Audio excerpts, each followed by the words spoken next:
Isa sa mga paraan, isa sa mga pinakamabibisa at malakas sa paraan ng pagbuburi sa Panginoon ay ang pakikinig sa mga babala, ang pagtupad sa mga tungkulin at paglalagay ng ating mga sarili sa tamang. Tayo lumalabis, ang Panginoon ay lagi nagbibigay ng mga babala.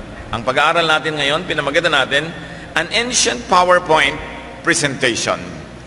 Isang mga sulatin na nababasa ng lahat bilang isang babala. Salamat Panginoon dahil kayo'y mabuti, dahil kami nililinis at pinapatawad nyo. Patuloy nyo po kaming ilapit sa iyong puso Panginoon, nang naaming madinig ang inyong tinig, masunod namin kayo. We want you to be our speaker, O God. Please speak to your people using your servant only as your instrument. Forgive us our sins, cleanse us God. We want to follow you. Teach us, instruct us. In the name of Jesus Christ, your Son, our Lord, we pray with thanksgiving. Amen.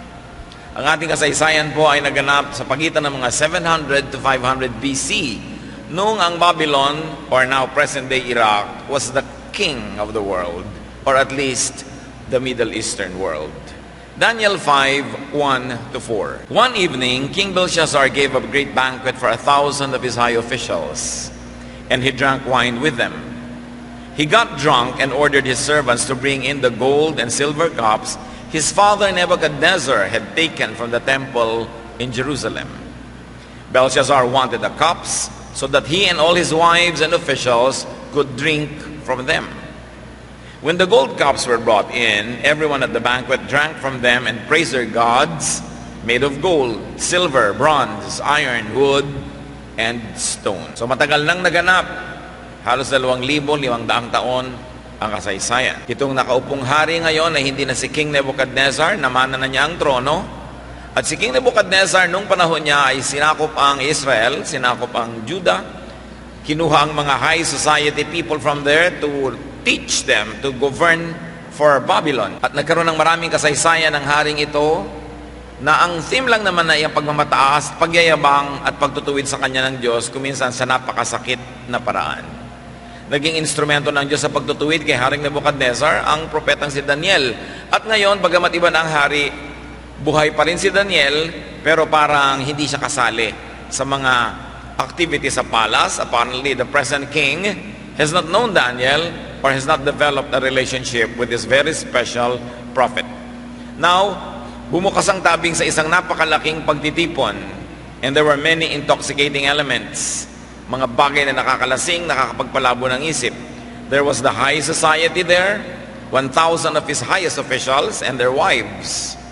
There was victory and prosperity apparently to celebrate about, and there was a lot of wine.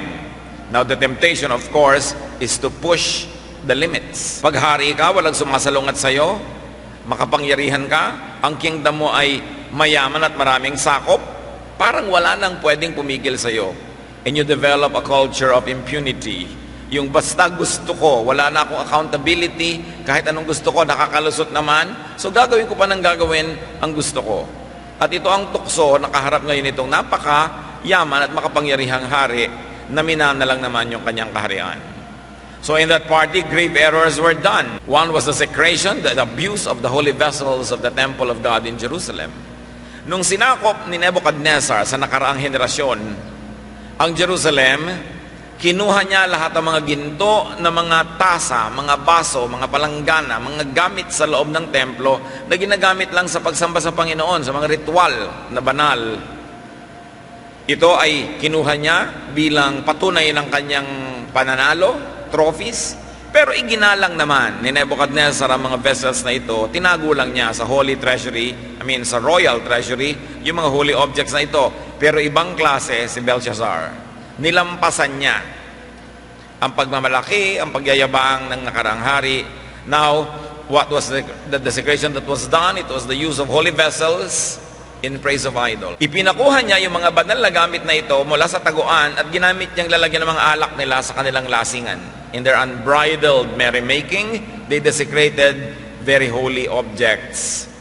They crossed a line. Mga kapatid, kahit kuminsan tayo may privilege, tayo ay may kapangyarihan, mayroong otoridad, may edad tayo, pinapakinggan, meron tayong boses, meron tayong mga bagay na hindi ginagawa, may mga linya tayong hindi tinatawid. lumalagay pa rin tayo sa lugar, bagamat maluwag na yung lugar na yon compared to others, but you still respect lines that you don't cross. Belshazzar crossed this line. Daniel 5:5. Suddenly a human hand was seen writing on the plaster wall of the palace.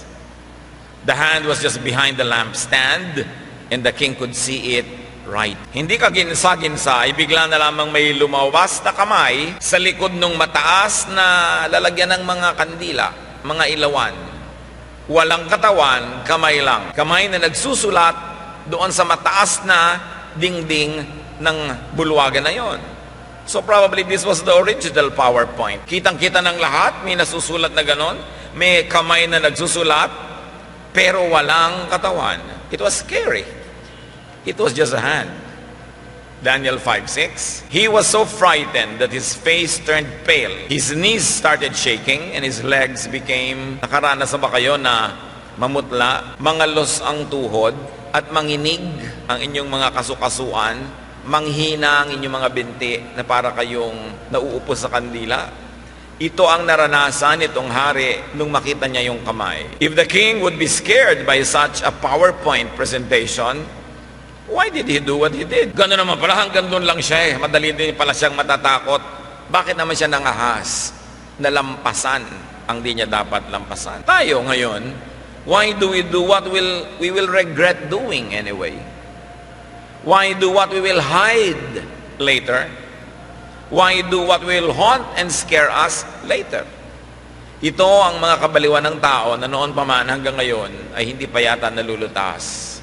Gumagawa ng bagay na di naman dapat ginagawa, sobrang lumalampas, at pagkatapos, pag dumating ang panahon ng pagtotoo, ay nangangatal sa takot, itinatago lahat ang mga pwedeng itago, natatakot. Daniel 5:7. The king called in his advisors, who claimed they could talk with spirits of the dead and understand the meaning is found in the stars. He told them, the man who can read his writing and tell me what it means will become the third most powerful man in my kingdom. He will wear robes of royal purple and a gold chain around his neck. Dahil walang makabasa nung nakasulat doon sa dingding, ipinatawag niya yung mga lahat-lahat ng mga taong nagsasabing kaya doon nilang kausapin ang mga patay na, nakikipagniig daw sila sa mga espiritu, nalalaman nila ang mga mahiwagang bagay na hindi alam ng mga karaniwang tao. At sabi ng hari, sino man sa inyo makabasa niyang nandiyan sa dingding na yan, bibigyan ko ng napakalaking gantimpala. Tatlong pinakamataas na ranggo sa kaharian ang mapapasa inyo. At susuotan kayo ng mga mararangyang damit na bagay lang sa hari at sa mga nagaharing mga pamilya. At bibigyan pa kayo ng gintong mga kwintas. So self-appointed prophets, seers, and so-called visionaries are summoned. The high reward revealed the king's weakness and insecurity. Mas tumaas yung ibinibigay niyang premyo, mas naipahiwatig niya ang lalim ng kanyang takot. Perhaps he was guilty. Ang dami na niya marahil na ginawang mga mali, pero ito na ang kalabisan nung ginamit niya ang mga banal na bagay para sa kanyang mga paglalasing. So the king now is trying to buy spiritual revelation with material currency. Yun lang naman ang meron siya, ranggo, mag-appoint ng mga ranggo, mga damit at mga kwintas. Pero lahat yun apparently could not help him now. He wanted to know the meaning of the writing on the wall, probably to be able to avoid judgment. The king was aware that he had done something very wrong. Daniel 5:8-9. All of King Belshazzar's highest officials came in, but not one of them could read the writing or tell what it meant. And they were completely puzzled. Now the king was more afraid than ever before, and his face turned white as a ghost. So the noisy prophets proved useless. They were just nothing but rainless clouds. Mga ulap na wala namang lamang tubig, hindi magiging ulan kahit kailan. So it becomes more scary. Naka-assemble na lahat yung nagsasabing marurunong sila ng lahat ng mahiwagang bagay, walang nakabasa nung nakasulat na yon. Siguro baybayin. Ano kaya yung nakasulat? Nababasa niyo ba yung baybayin sa kaliwa at kanang bahagi na entablado natin? Hindi po yan kung ano-anong magical words. Yan ang sinauna nating baybayin, sulatin ng mga Tagalog na ang sinasabi lang, Jesus, Panginoon. Kabinasa niyo po siya. Now, hindi nila mabasa yung nakasulat. Lalong natakot ang lahat dahil sino pa ang pwedeng tumulong? How could this king avoid trouble when he could not read the warning on the wall? God writes something no one could read to judge and expose the false prophets. Marami kasi nagrurunong-runungan, kunwari mga propeta sila, kunwari may vision ng mga nakikita nila. So ngayon, hindi naman ito nila mabasa, so nabisto na wala nang pala talaga silang kakayanan. So God writes something no one could read to humble the conceited king and to give distinction to whoever could read the message. Siyempre, lalong kumukonti na ngayon ang pwedeng bigyan ng karangalan dahil yung mga naka-assemble na mga marurunong, hindi pala nila alam basahin yon. Lalo na ngayon na matataas kung sino man ang makakabasa nun. You know, false prophets cannot read the mysteries or true mysteries, or if ever they attempt, they misread them. Kaya huwag lagi na lang naniniwala dyan sa mga prophecy, mga vision. Sabi sa Deuteronomy 18:22, if what a prophet proclaims in the name of the Lord does not take place or come true, that is a message that the Lord has not spoken. That prophet has spoken presumptuously, so do not be alarmed. Malinaw. Pag daw ang sinabi ng nagkukunwang propeta ay hindi naganap, hindi yun galing sa Diyos. Pangahas lang yung nagpropetahan na magsalita ng ganyang mga bagay, kaya sabi, huwag niyo siyang katakutan, o huwag niyong katakutan ng kanyang mga pinagsasasabi. Siyempre naman, yung mga nagpropetahan, marami ang palusot. Pagkasabi, may warning kami, meron kaming napanaginipan, meron kaming vision, blah, blah, blah, ganito magaganap. Pag hindi naganap, sasabihin nila, kasi nagpray kami, kaya hindi naganap. Pag meron naman silang sinabing, may magandang mangyayari, ganito, ganon. Tapos hindi naganap, sasabihin niya, kasi hindi naman kayo nakipag-pray with us. Laging lusot. Pero ang sinasabi sa Biblia, pag may sinabi silang magaganap, dapat maganap. Pag may sinabi silang hindi magaganap, dapat hindi maganap. Pag hindi natupad yon, fake ang prophecy. At malamang na fake yung prophet na yon dahil ba't hindi totoo at hindi nagaganap ang sinasabi niya. Daniel 5:10-12. Nagkagulo sa palasyo, hindi na makakita ng makakabasa ng sulat na yon. When the queen heard the king and his officials talking, she came in and said, Your Majesty, I hope you are live forever. Don't be afraid or look so pale. In your kingdom, there is a man who has been given special powers by the holy gods. When your father Nebuchadnezzar was king, this man was known to be as smart, intelligent, and wise as the gods themselves. Your father put him in charge of all who claimed they could talk with the spirits, or understand the meanings in the stars, or tell about the future. Not only is he wise and intelligent, but he can explain dreams and riddles and solve difficult problems. Send for Daniel, and he will tell you what the writing means. So the queen is not in the wild party after all. You know, this is the importance of having someone remain sober. Na pag nalalasing na yung iba, hindi siya lasing. Pag nababaliw yung iba, hindi siya baliw. Pag sobrang nabubusog yung iba at nakakatulog sa kabusugan, siya hindi. Someone in the family, someone in the group should remain sober and wise. Para pag tayo nahihibang at naliligaw, meron man lang umakay sa atin na may malasakit. So she informs the clueless king about Daniel. So bakit ka po natatakot, mahal na hari? Dito sa kaharian mo mismo, merong propeta. Ang dating hari, si Nebuchadnezzar, sa kanya umaasa. Pag nagsabi siya, talagang nagaganap. At siya ang ginawang dekano, pinuno ng lahat ng mga yan, na nagsasabing sila yung mga marurunong. Sabi, halos katumbas ni Daniel yung mga Diyos natin dito sa Babylonia. Ang galing-galing niya. Sabi niya, ipatawag mo siya at siguradong mababasa niya yung nakasulat na yan. Kilala nung reyna si Daniel. It is important to know people in high places. And when we say high places, we don't mean high society, high in rank, high in wealth. People who are genuine prophets, anointed counselors, enlightened teachers. Mahalaga na meron tayong ganong kilala at may koneksyon kasi yun ang gagamitin ng Diyos para tayo bigyan ng babala, bigyan ng liwanag sa mga panahon ng kadiliman. So she gives the king a lesson in history. Sinariwa niya ang mga naganap nung nakarang administrasyon at sabi niya, merong advisor yan na matino, si Daniel. Hindi kasi inaalam ng hari yung history niya, kaya siya tuloy ngayon lito. Sabi nga ng matatanda, ang hindi lumingon sa pinanggalingan, hindi makararating sa paroroonan. Now when the going gets tough, they will call the real thing, the real prophet, Daniel. Enter Daniel. Ang lahat ay hindi pa humihinga. Ang lahat ay hindi matahimik at mapalagay dahil may nakasulat doon, obviously mahalaga, dahil napaka-misteryoso ng pagkakasulat and in front of everybody.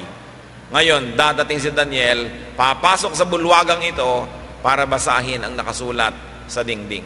Daniel 5:13 to 16. When Daniel was brought in, the king said, "So you are Daniel, one of the captives my father brought back from Judah.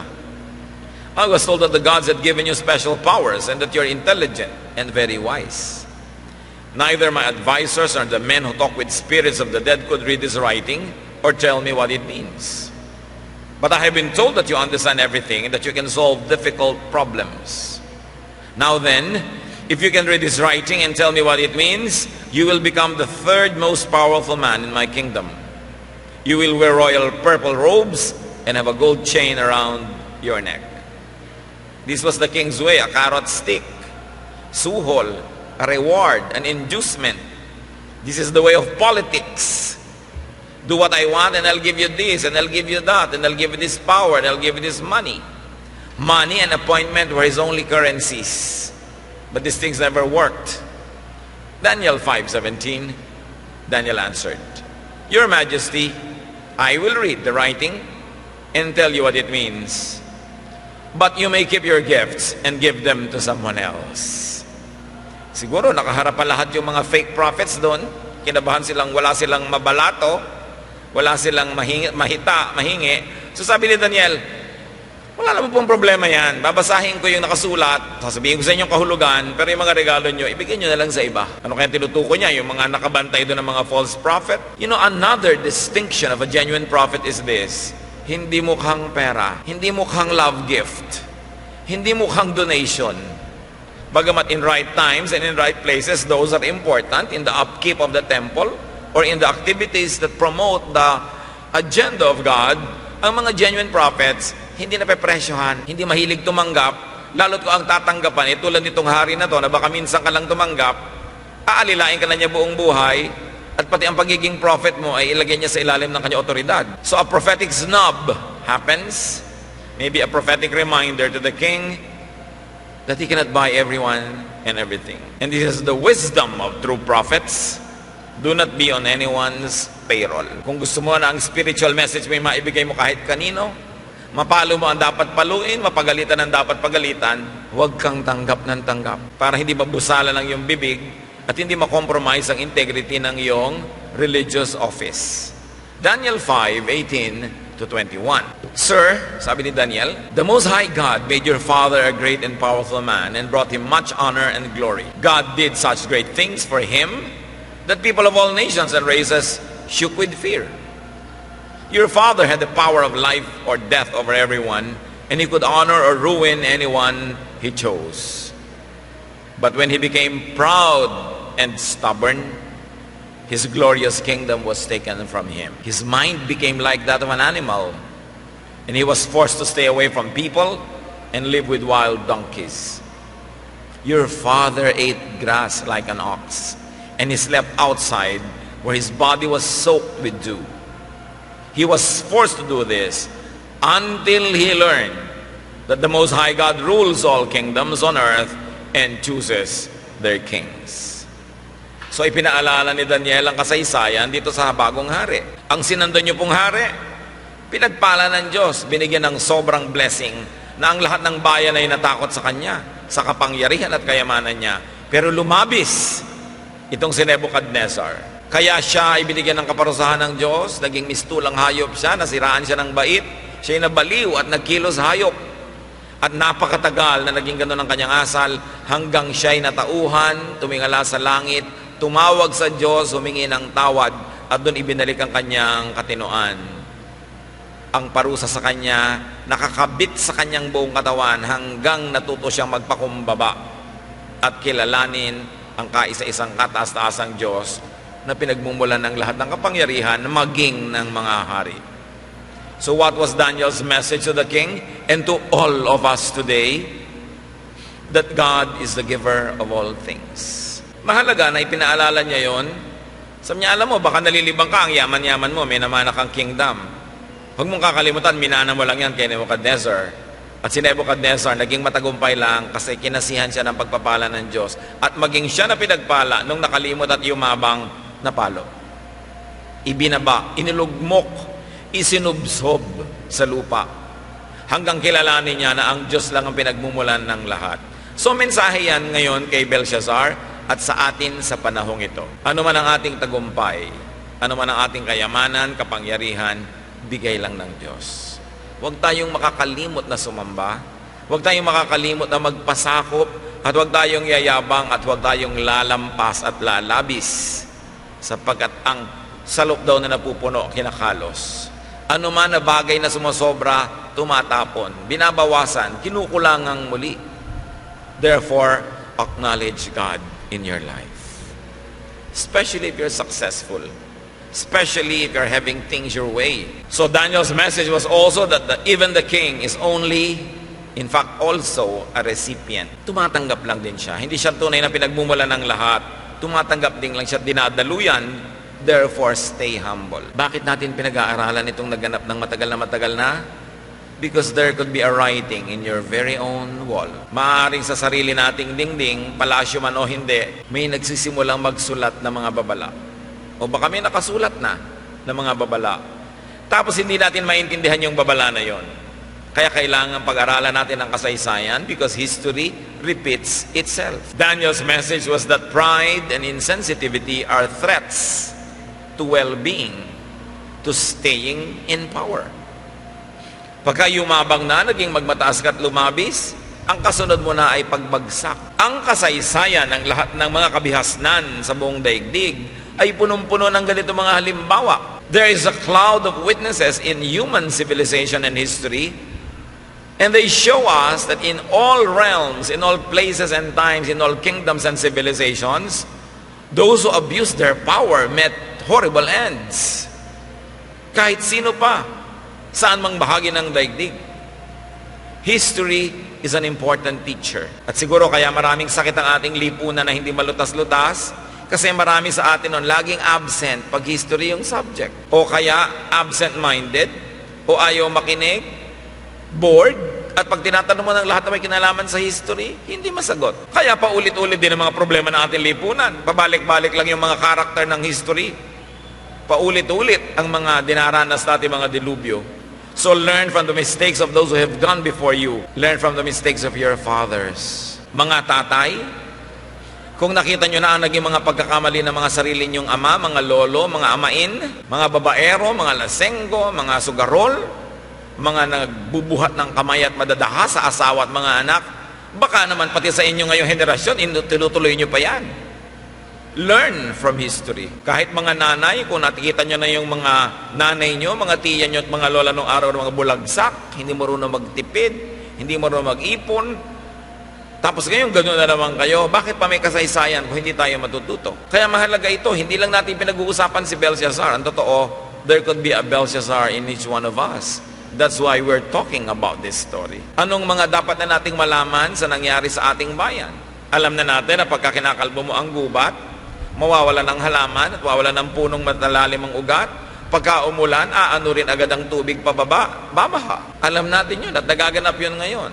Pero patuloy pa rin at patuloy, taon-taon, pag may flash flood, ang daming daladalang mga troso na pinutol pa rin ng iba. Kahit ang dami-dami ng mga patotoong yan ay masama sa ating kalagayan. At ang mga ilog na ating binabarahan ng basura o ng mga bahay o ano man pinagbababara natin dyan, nilalagyan ng basketball court, barangay hall, mga bahay yung mga ilog, ine-extend yung lupa. Siyempre, pagdating ng maraming tubig, walang pupuntahan. Kundi tumaas, di baha. Kailangan pa bang i-memorize yan? Kaya tayo nagdurusa kasi paulit-ulit lang ang mga mali na ating mga ginagawa. History, as we have said, is such a great mentor. Dapat tayo mag-aral ng kasaysayan, pati mga pagkakamali ng mga politiko noon na inuulit ng mga politiko ngayon, pare-pareho tuloy nagiging mga ending. Ganun at ganun.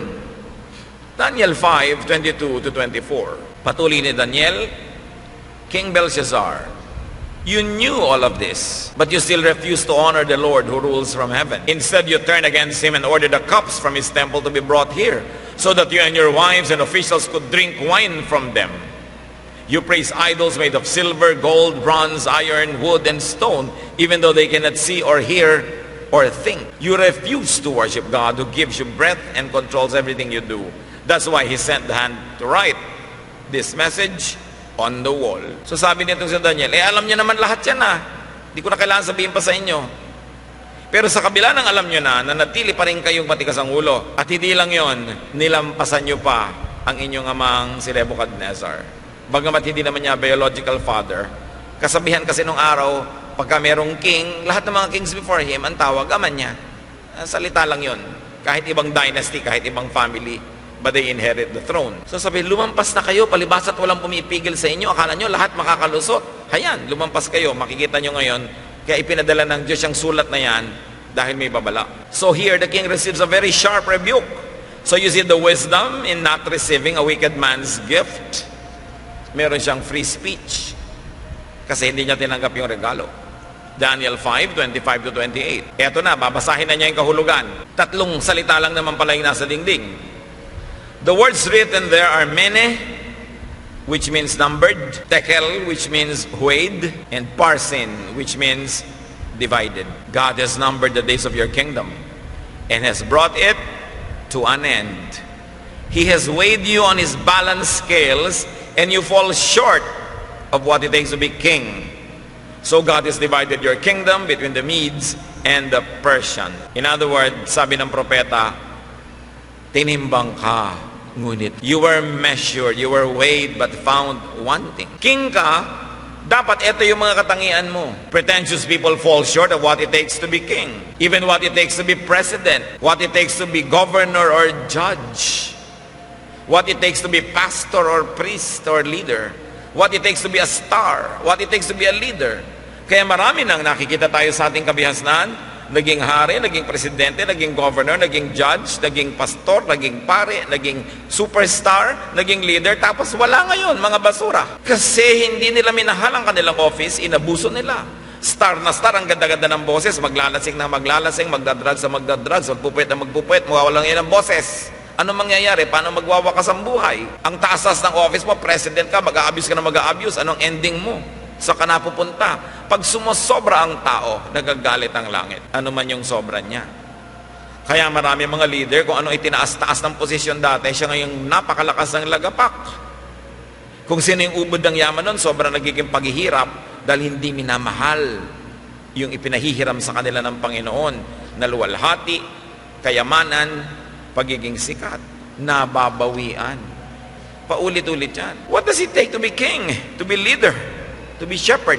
What does it take to be given power and wealth and fame and keep it? What does it really take? Ano po ba ang mahalaga para ikaw ay manatili sa pinaglalagyan sa ng lugar ng Diyos? To remain submissive to the King of Kings. Huwag mong kakalimutang may nakakataas sa'yo. Kahit ano pang taas ng nararating mo, dapat patuloy kang nakayuko sa langit, sumasamba sa Diyos at hindi nakalilimot. To obey the chain of command. Hindi ko mo tumataas ka na, susuwagin mo na yung mas nakakataas sa'yo, lalo't Diyos yung nakakataas sa'yo.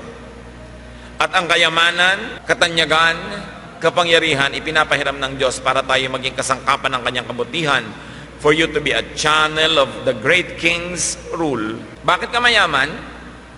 Ano ba ibig sabihin ng mayaman? Sobra sa pangangailangan mo ang nasa bulsa mo. Kasi para gamitin ka ni Lord na mag-distribute naman ng mga sobra dyan para sa mga tama at mabubuting mga gawain at proyekto at para sa kapuspalad at para sa mga kawawa at mga mahihina. Magaling naman sa mata ang Diyos bakit sobra? May dahilan, hindi lang para sa'yo. Bakit ka binibigyan ng Diyos ng kapangyarihan? Pag nagpupirma ka ng isang bagay, umaandar ang isang proyekto. Pag may sinabihan ka, sumusunod. Halimbawa, isa kang personality, sino mo ang ginagamit ko sa aking kutis ay ganitong sabon, nagbibilihan ng lahat. Meron kang power of persuasion and influence. Gagamitin mo lang ba yon para linlangin yung mga tao na hindi mo lang pala talaga ginagamit yon? Kunwari lang, hindi naman yun na nagpaganda sa balat mo. Nanong gamutin mo, pinantal ka pa nga. No? Pero kunwari, yun ang ginagamit mo. Ay panlilin lang, maling paggamit ng influence. When you are given influence, you've got to influence people to do what is good, what is proper, what is productive, fruitful, spiritual. Hindi yung gagamitin mo yung influence mo para sila imali. Kaya kami kapangyarihan para mag-promote ka ng katarungan. Kupkupin ang mga naaapi, ituwid ang mga lumalabis. Hindi yung kakampihan mo ang mga lumalabis dahil mga tauhan mo. Tapos patuloy kayong magsama-sama mga api. Mababawian ka ng ganyan. Ang lahat ng kapangyarihan at pagpapala ay galing sa Diyos. Pagka hindi mo ginamit sa ikaluluwalhati ng Diyos, mawawala. Those who are blessed are there to dispense blessing, truth, healing, and well-being. Kung magaling ka magsalita, gagamitin mo yon to persuade people to change their lives and to more and more godliness. Gagamitin mo yon para ang mga tao ay mapalaya mula sa mga nagpapahirap sa kanilang buhay. Hindi mo gagamitin para mambola, magbenta ng mga bulok at walang kwenta dahil kayang-kaya mong ibenta dahil magaling kang magsalita. Nananagot tayo sa Diyos sa lahat ng ating mga talent. Maganda ka para bigyan mo ng luwalhati ang Diyos, hindi upaakitin ang lahat ng mga taong naguguluhan lang naman dahil hindi ka naman maangkin. Naaakit lang sila at nalilagalig, nababagabag, tapos wala naman sila mahihita. Hindi gift ang manggulo ng kapwa. Kaya kung hindi mo rin lang ibibigay yung kagandahan mo doon sa taong yun, huwag mo siyang akitin. Dahil guguluhin mo lang siya. You must be responsible for the blessings that God gives you. Daniel 5:29, matapos sabihin itong si Daniel ang kahulugan ng ng sunulat na ito, Belshazzar gave a command for Daniel to be made the third most powerful man in his kingdom, and to be given a purple robe and a gold chain. Empty gifts. Truth to tell, Daniel was the most powerful man in the kingdom, not the king. So the king was in no way and in no position to award any position to the prophet, because the prophet, in God's economy, was next to God. The king was way below. Akala niya, masata siya para magbigay ng award. And besides, the prophet was not interested in his gifts. Daniel 5:30-31. That same night, the king was killed. Then Darius the Mede, who was 62 years old, took over his kingdom. Kung pagdudugtungin natin ang kasaysayan at itong mga biblical accounts, naghahanda na ang mga Persians sa sakupin tong kaharian habang nagaganap ang palabas na ito doon sa bulwagan. Nasa ilalim na sila ng palasyo, napasok na nila through the underground rivers that cut through the city of Babylon. And that same night, the kingdom fell and the king was killed. The prophecy was realized. After all, that prophecy was not a warning. It was judgment. Kung minsan may mga prophecy, may mga sulat dumadating sa buhay natin, warning. Pag nakinig ka, hindi pa matutuloy yun. Pero merong sa dami na ng warning na pinalampas mo ang susunod na judgment. Proverbs 29:1. Whoever remains stiff-necked after many rebukes will suddenly be destroyed without remedy. Sino man ang magtitigas-tigasan dyan, matapos ang napakaraming paalala, bigla na lang siyang wawasakin, dudurugin, at di na siya makakabangon pa. Kaya magandang paalala. Baka sa buhay natin mga kapatid, meron tayong mga katigasan ng ulo, pagkakamali, pagkakasala, pagsuway, na ilang beses na tayo napaalalahanan ng iba't ibang paraan. Tapos ayaw pa rin natin makinig, huwag kayong magpaabot sa ang darating na is judgment. So, we're back to the major errors that were done by the king and his court. Desecration and abuse of the holy vessels. Honor God's holy vessels. How do you honor God's holy vessels? By knowing what they are. And they are things meant for God's purposes. Tulad nun, yung office ng king was meant for a godly purpose. To govern well, to lead people, to deliver them from hunger, from want. Pero sinarili lang niya. Pagka ang isang bagay ay para sa kaluwalhatian ng Diyos, huwag nating aangkinin, dapat nating isuko. Isang halimbawa, maraming daang taon ang lumipas. First century Christianity, Acts 4:32-35. Para makita natin ganun pa rin ang judgment ng Diyos sa nagmi-misuse ng kanyang mga pagtitiwala. The group of followers all felt the same way about everything. None of them claimed that their possessions were their own, and they shared everything they had with each other. Everyone who owned land or houses would sell them and bring the money to the apostles. So there was this culture of sharing and submission of what people had to the apostles. Acts 5:1-2. Ananias and his wife Sapphira also sold a piece of property, but they agreed to cheat and keep some of the money for themselves.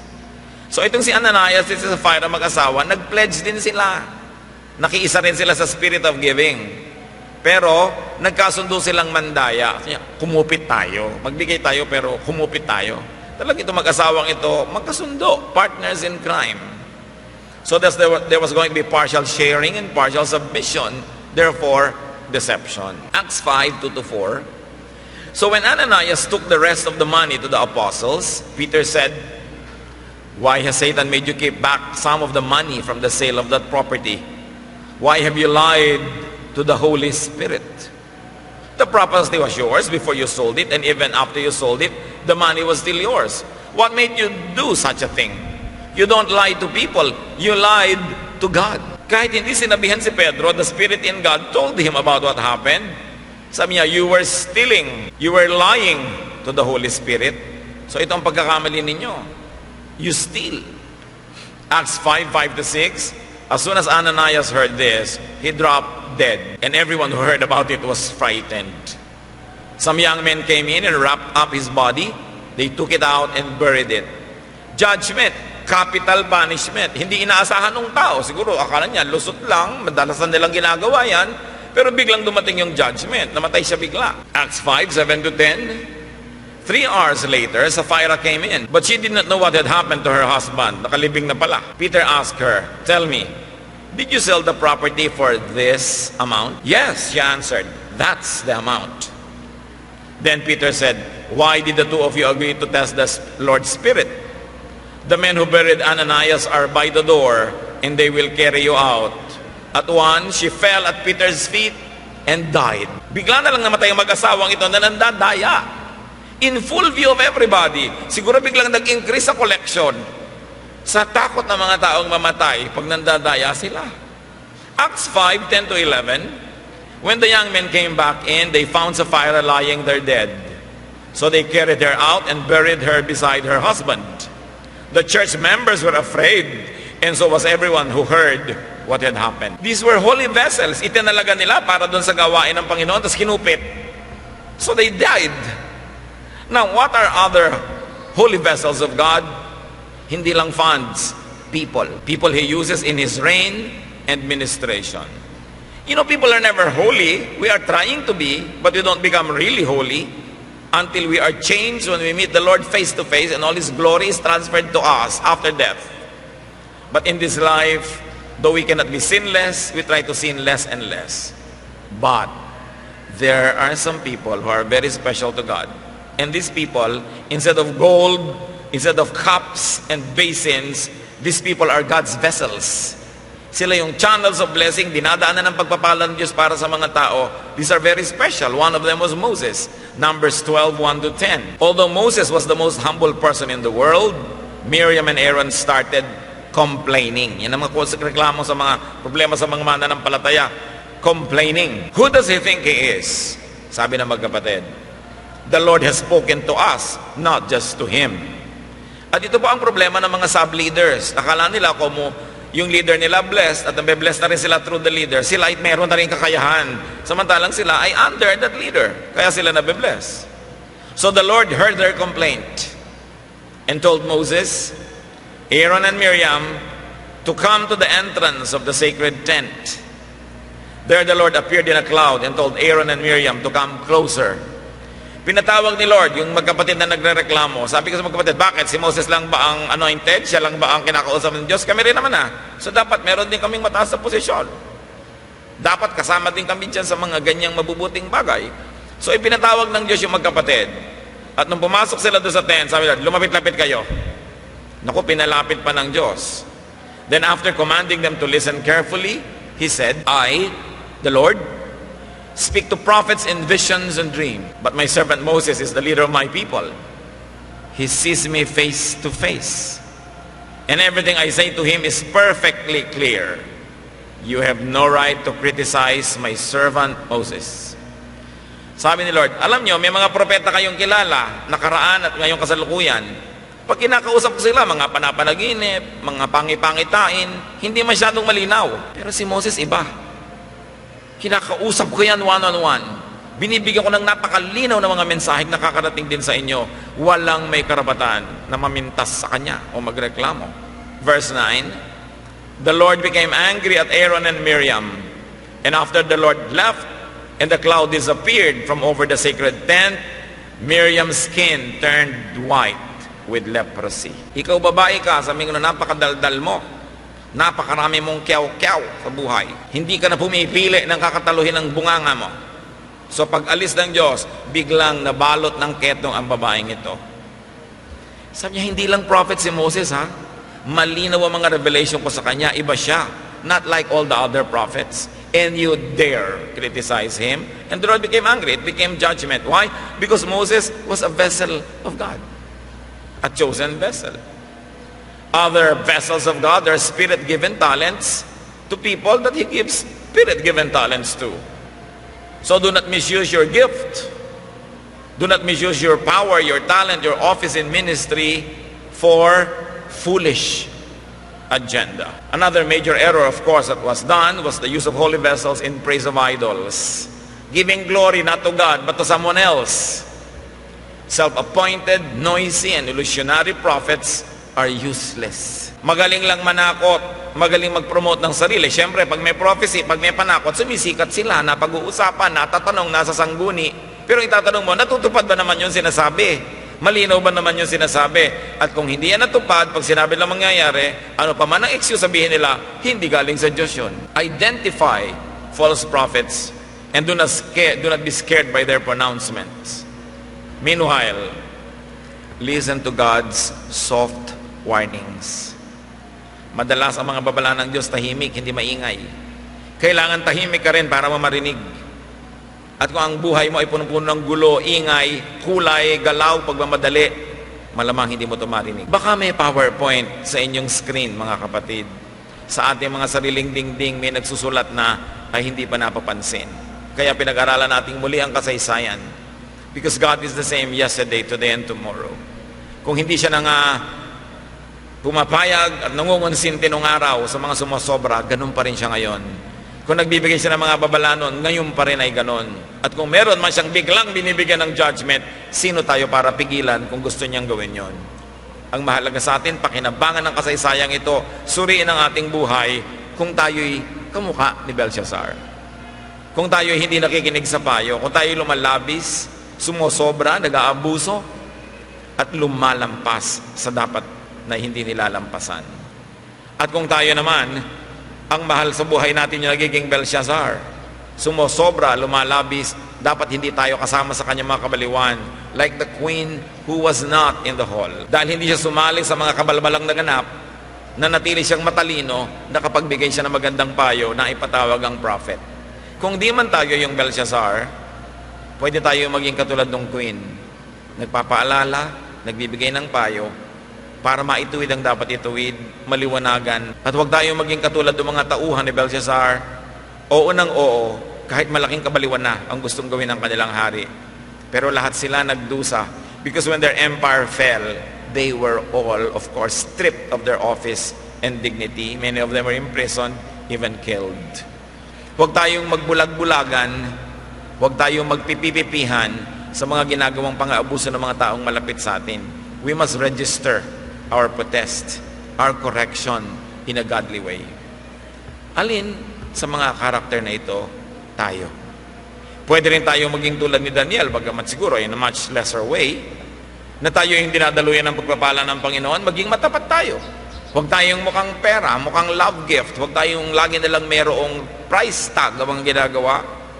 At kung tayo binibigyan, kung ang nagbibigay naman, kokontrol lang sa atin, huwag na, kanya na. Although we should learn to be gracious recipients also when those who give us are sincere. Because they could be God's way of blessing us also. That's why we need discernment. Kailangan nating basahin ang mga kahulugan ng kasaysayang ito. Ama naming Diyos, turuan mo kaming i-identify kung sino kami sa kwento. Maring lahat ng ito merong tikakapraso sa aming pagkatao. Ituro mo sa aming makinig, manahimik, huwag lumabis. At anuman ang mga pagkakamaling maaring ginagawa namin ngayon, matigilan agad, maituwid, para hindi kami tamaan ng iyong puot at ngit-ngit. Huwag kaming matulad kay Aaron, ang Panginoon, at sa kapatid niyang babae, na reklamo ng reklamo, dinapuan tuloy ng ketong. Huwag kaming matulad kay Ananias and Sapphira, na dinadaya pati ang church nila. Kaya nagalit kayo, Panginoon, at sila ipinatawan ng isang very public judgment because of their error against the body of your Son, Jesus. Turuan niyo kaming maging matapat. pakinabangan namin mga kasaysayan na ito. Magbulay-bulay tayo mga kapatid sumandali, angkinin ang leksyon ng istoryang ito. Huwag sayangin ang ating pag-aaral, pakinabangan, magdulot sa atin ng kaliwanagan, pagbabagong loob, at sa mga tama mga ginagawa, may this give encouragement to continue doing right. Let's be silent before the Lord. O God, as we are silent before you, continue to reveal your practical truth to us.